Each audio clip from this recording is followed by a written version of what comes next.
Hi, I'm Dr. Kaplan from Helios Telemedicine for Men. As a men's health physician, I prescribe testosterone replacement therapy on a regular basis, but there are some men in whom testosterone is contraindicated or should be used with caution.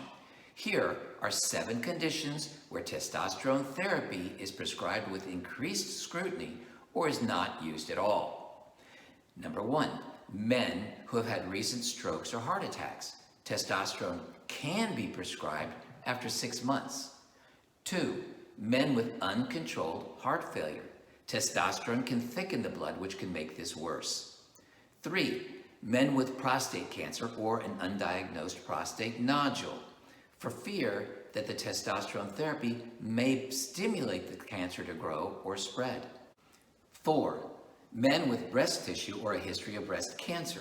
2 to 3% of all breast cancers occur in men. 5, men with an increased concentration of red blood cells, as in a disease called polycythemia vera, or in those men who have to donate blood frequently while on testosterone. Increased red blood cells thickens the blood, increasing the risk for blood clots and strokes. 6, men with uncontrolled obstructive sleep apnea, as testosterone therapy can make this worse. 7, men who want children in the future. It can be administered with care or with the addition of human chorionic gonadotropin, HCG, or clomiphene to help preserve the sperm count. Please check out my website at www.heliostelemedicine.com for more videos and more information, to take our complimentary low testosterone questionnaire, or to make an appointment to see me.